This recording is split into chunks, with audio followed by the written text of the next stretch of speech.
Suddenly Modi ji का Israel जाना इतने इतने टेंशन में, जहां पे सब जगह से बॉम्ब आने वाला है। I mean this is amazing. एक सिक्योरिटी एमओयू एक साइन करने के लिए गए हैं। एमओयू साइन होगा। एक सिक्योरिटी म्यूचुअल सिक्योरिटी का जो साधन है वो वहाँ पे एक अपनाने जा रहे हैं। ये अनाउंस किया जाएगा जब सिक्योरिटी का पहलू आ जाता है। तो नेतान्याहू ने एक प्रपोजल किया है कि hexagonal hexagonal security alliance. Pakistan ने पहली बार टेररिज्म के खिलाफ एक एक काउंटर स्ट्रेटेजी पब्लिश किया है। नो और टेररिज्म से ज्यादा बड़ा प्रॉब्लम सर रेडिकलाइजेशन है। यस। सो ये जो that is radical more dangerous. Sudarshan चक्र एक ऐसा आर्किटेक्चर होगा कि विश्व में चाहे कितने भी हमलावर की धमकी आए, वो हर किस्म के हथियार को नाकारा कर सकता है। आने वाले समय में धीरे धीरे ये एक ग्रेटर इजराइल बनाने जा रहे हैं। सीरिया का कुछ हिस्सा होगा, इराक का कुछ हिस्सा होगा। करते करते बात करते करते दबाव डालते डालते ईरान को भी अब्राहम अकॉर्ड में लाएंगे।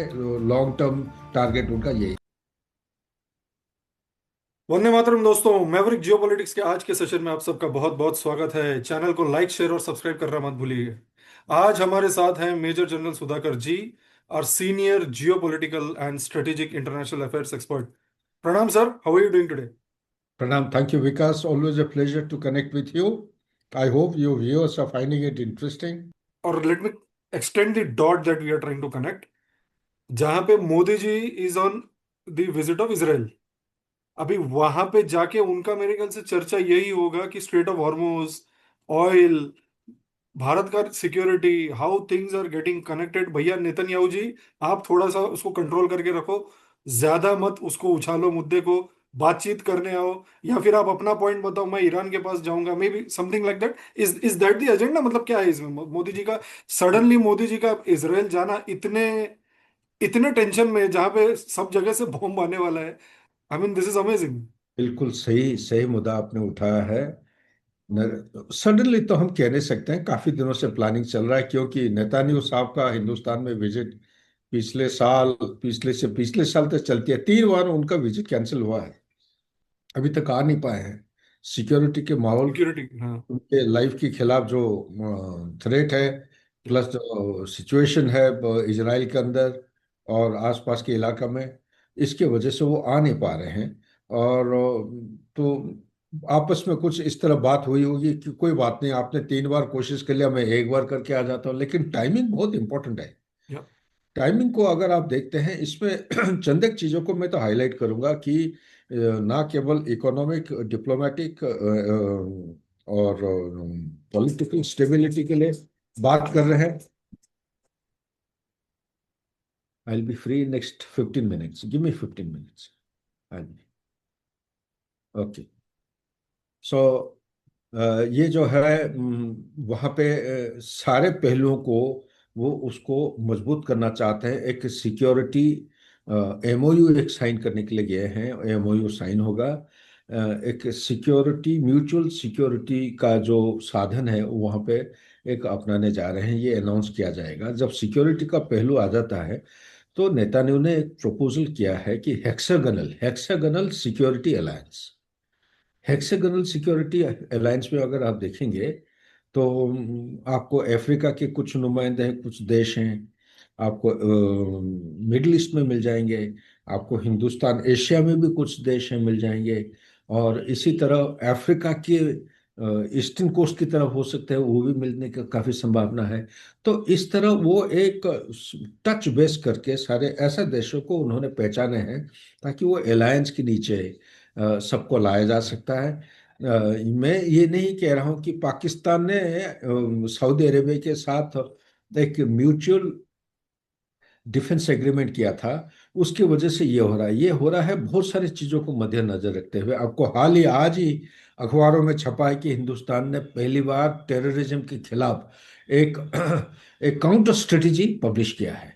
वो काउंटर स्ट्रेटेजी पब्लिश किया है, वो चंद एक पहलू हैं, 7-8 पहलू हैं उसमें। सबसे पहले प्रिवेंशन, यानी कि दुश्मन के इलाके जहां से टेररिस्ट आ रहे हैं उसके बारे में निगाह रखना, और उनका जो चाल चलन, कहाँ मूव कर रहे हैं, किधर कर रहे हैं, प्रोएक्टिवनेस के साथ प्रिवेंट करना है। और बीच में उसको किस तरह उसको थकाना है, और काउंटर इन्फिल्ट्रेशन ग्रिड जो हिंदुस्तान ने कर रखा है। और हमारे देशवासियों को तैयारी कैसे करना है, ये होल ऑफ नेशन के जरिए से इसको एक लड़ाई करना है, ताकि देशवासियों का भी एक सिस्टम होना चाहिए खबर देने का। कोई अगर अकड़म पकड़म कुछ आंखों में निगाहों में आते हैं, पकड़ आते हैं, रेडिकलाइजेशन के खिलाफ एक्शन लेना है, by education, by financial support, by और नेटवर्क ऑफ इंटेलिजेंस सिस्टम। और इसी तरह किस किस तरफ हम उसको नाकारा कर सकते हैं, अगर हो रहा है तो उसको क्या है, कैसे आप कंटेन करोगे, काउंटर करोगे, और उसको कंटेस्ट कैसे करना है। मिनिमम कोलैटरल डैमेज, नो और टेररिज्म मिनिमम। से ज्यादा बड़ा प्रॉब्लम सर रेडिकलाइजेशन है। यस। सो ये जो that is radical more dangerous. Separate subject, इसके बारे में मैं तो उदाहरण ये दूंगा कि 2015 को कोई एक बहुत सीनियर ऑफिशियल, गवर्नमेंट ऑफिशियल की लड़की, पिता माता काम करते हैं, लड़की क्लास 12 टॉपर है, टॉपर। मुंबई एयरपोर्ट से उसको एटीएस, महाराष्ट्र का एटीएस ने जाके एयरक्राफ्ट वो चेक इन करने जा रहे, चेक इन हो गया था, टिकट हो गया था, अंदर जा रहे थे, सिक्योरिटी चेक, उनको वहां से उठा के लेके आए। ऐसा ही मिलता जुलता, कहाँ जा रहे थे, सीरिया। सीरिया में क्या करने जा रहे थे, आईसिस ज्वाइन करने जा। आईसिस के साथ कैसे जुड़ा, वो इंटरनेट के जरिए से, फेसबुक किसने पे किया? था।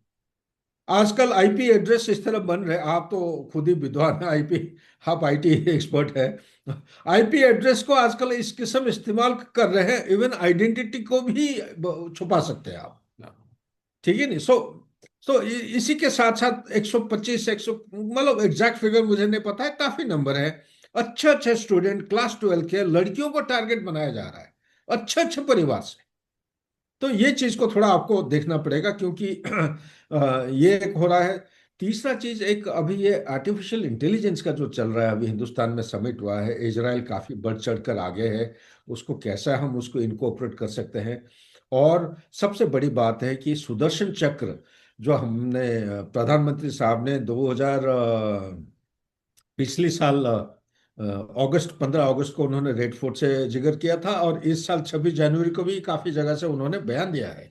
और बीच में टाइम टू टाइम सुदर्शन चक्र के बारे में उन्होंने बताया है। सुदर्शन चक्र एक ऐसा आर्किटेक्चर होगा कि विश्व में चाहे कितने भी हमलावर की धमकी आए, वो हर किस्म के हथियार को नाकारा कर सकता है जहां जहां पे गैप है। और वो गैप को प्लग करने के लिए हम इजराइल की मदद लेना निहायत ही आवश्यक है। तो इसलिए इजराइल का जो स्ट्रक्चर है आयरन डोम का, अभी वो आयरन बीम ला के लगाने शुरू कर दिए हैं। हमारा एक डायरेक्ट एनर्जी वेपन है जो कि 30 मेगावाट का है, पावर है, और उनका है 100 मेगावाट का पावर, किलोवाट, सॉरी, किलोवाट का पावर है। एक लेजर बीम होता है, कोई भी किस्म की टारगेट आ रहा हो उसको वो डिस्ट्रॉय करने के, जला देता है, राख कर देता है। तो हमारा जो 30 किलोवाट का पावर है वो इतना मजबूत नहीं जितना इजराइल का है। इजराइल का 100 किलोवाट का जो डायरेक्ट एनर्जी वेपन, डीईडब्ल्यू बोलते हैं, ये ऑलरेडी उन्होंने इंटीग्रेट कर चुके हैं। प्लस उनका जो स्ट्रक्चर है आयरन डोम, 4 से 70 किलोमीटर तक कोई भी मोटर का, आप मानिए 50 गज से लेके, छोटा मोटर होता है, मीडियम साइज, फिर हैवी मोटर से इस तरह होता है, 5, 5.5 किलोमीटर तक आता है। फिर आर्टिलरी गन्स के जो शेल्स होते हैं, उसके बाद जो रॉकेट्स होते हैं, ये छोटे मिजाइल जो होते हैं 70 किलोमीटर तक, इसको नाकारा करने के लिए उनका फर्स्ट ईयर है। उसके बाद आ जाता है आपका डेविड स्लिंग का है, वो इस किस्म की मिसाइल हैं उसमें। वो surface to air, surface to surface, ये सिस्टम रखा है उन्होंने। ये 70 किलोमीटर टू आगे चला जाता है, 300 किलोमीटर तक। उसके बाद आता है आपका एरोहेड, डेविड सिंह के बाद एरोहेड, उसका 300 से लेके 600 किलोमीटर और आगे, मतलब मीडियम रेंज, लॉन्ग रेंज तक वो कवर करता है। तो ये सारी चीजों को जब आप एक लेयर्ड स्ट्रक्चर में इंटीग्रेट करते हो, तो कोई भी किस्म का मिसाइल, एक्सेप्ट फॉर हाइपोसोनिक, क्योंकि हाइपोसोनिक ऐसा मिसाइल है वो उसको डिटेक्ट कर सकते हैं, लेकिन इंटरसेप्ट करना बहुत मुश्किल है। तो उसके खिलाफ भी ये जो डायरेक्ट एनर्जी वेपन सिस्टम है वो काफी इफेक्टिवली उसको यूज किया जा सकता है। तो उससे कुछ सिखलाई और मेड इन इंडिया के कॉन्सेप्ट के नीचे यह तैयारी करने के लिए कुछ सूझबूझ और उनका सलाह लेने की कोशिश करेंगे। और उनके तरफ से अगर वो अपना को डिजाइनिंग, को डेवलपमेंट वगैरह इधर करा सकते हैं, तो इसको हिंदुस्तान में बहुत फायदा होगा, एम्प्लॉयमेंट अपॉर्चुनिटी मिलेगा। और हमारा देश का जो सुदर्शन चक्र का जो स्ट्रक्चर है पाकिस्तान के तरफ से, खास तौर पे जो भी कुछ हमला आने का अंदेशा है, इसको हम नकारा कर सकते हैं। तो ये एक पहलू है जिसके ऊपर प्रधानमंत्री साहब बात करेंगे। एक ये बात करेंगे जो आपको बताया मैंने, हेक्सागोनल जो सिक्योरिटी अलायंस। और इसके बीच में ये भी बात होगा कि board of peace, board of peace में हिंदुस्तान आज के दिन में ऑब्जर्वर स्टेटस पे है, ज्वाइन नहीं किया है, $1 बिलियन नहीं दिया है। ना कि हम अपना सहमति बताएं कि भाई ये सही है, क्योंकि अब यूएन के पैरेलल में ये एक संस्था आप शुरू कर रहे हैं जो कि विश्व के हित के लिए नहीं हो रहा है। हालांकि उसको कामयाबी बना निकला। हाँ, उन्होंने जो मैंडेट दे रखे हैं वो मैंडेट दे रखे हैं सिर्फ हमास, जो गाजा स्ट्रिप के लिए। और धीरे धीरे डोनाल्ड ट्रंप बाकी जो लड़ाई विश्व में हो रहा है, इधर फिधर आसपास में हो रहा है, उसको भी उसको दायरे में लेने की कोशिश कर रहे हैं, जो सही चीज की तरफ पॉइंट नहीं कर रहा था। लेकिन हिंदुस्तान का ये जो ट्रेड इंटरिम एग्रीमेंट या फ्रेमवर्क जो बन रहा था, करीब 8-9 महीने डिले होने के बाद ऐसा माहौल पे आ गया था परिस्थिति में कि आप अगर नहीं ऑब्जर्वर स्टेटस पे जाते, इसको बेवकूफ़ी माना जाता।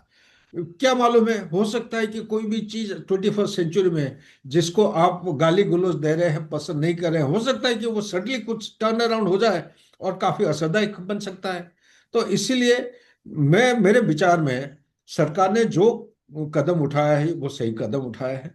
और इजराइल आज के दिन में, इजराइल भी बोर्ड ऑफ पीस के लिए वो सहमत नहीं है। सहमत नहीं, हाँ।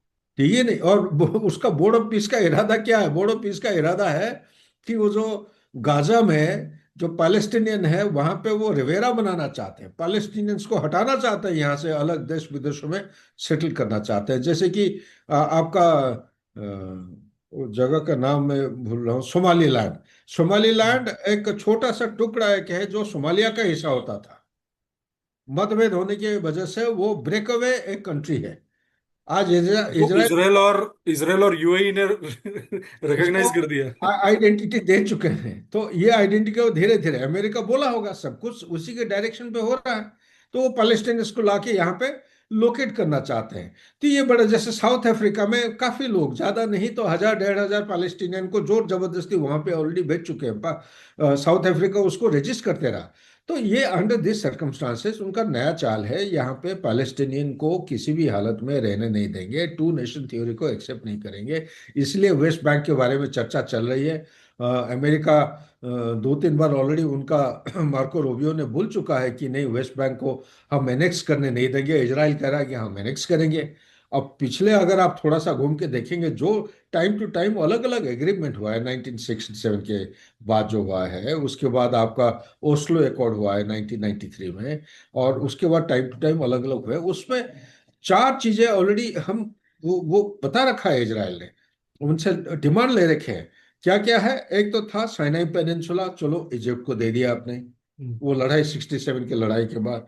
उसके बाद ईस्ट जेरूसलम, उसको पकड़ के बैठे हैं, वो आपने दिया नहीं है। उसके बाद गाजा, 3 हो गया। चौथा है वेस्ट बैंक। अब पंचवा भी इसी तरह है, एक सीरिया का टुकड़ा है, उसका नाम मैं भूल रहा हूँ, उसको लेकर वो बैठे हैं। डेमास्कस को वो डोमिनेट करता है वो जगह। गोलन गोलन हाइट्स है क्या सर? गोलन हाइट, गोलन हाइट, गोलन हाइट को तो कभी वो हैंड ओवर नहीं करेंगे, बस लेके बैठे ये वो तो बहुत सारे। स्ट्रेटेजिक जगह है, Golan Heights is extremely strategic. Strategic है, इसको लेके वो बैठे हुए हैं। वो उसको किसी भी हालत में इजराइल इनको कॉम्प्रोमाइज नहीं करेगा, धीरे धीरे स्लो स्टेडीली इनको पूरा कब्जा एनेक्स करके रहते रहेगा। जी। गोलन हाइट को तो एनेक्स कर ही दिया है, अमेरिका एक्सेप्ट कर लिया उसको। तो इसलिए मैं कह रहा हूँ आने वाले समय में धीरे धीरे ये एक ग्रेटर इजराइल बनाने जा रहे हैं। सीरिया का कुछ हिस्सा होगा, इराक का कुछ हिस्सा होगा, करते करते, बात करते करते, दबाव डालते डालते ईरान को भी अब्राहम अकॉर्ड में लाएंगे। लॉन्ग टर्म टारगेट उनका यही। That's all and if you have anything, any more questions, you are most welcome to Sure, ask. sir. Thank you so much. I think it's been a busy day for you. Highly obliged for you thank providing us this much time. Thank Thank you you. so much, sir. We'll stay connected with you again for another session, maybe. Uh, सारे viewer से request है, please like share and subscribe our channel. Thank you so much for joining us. जय हिंद, भारत माता की जय।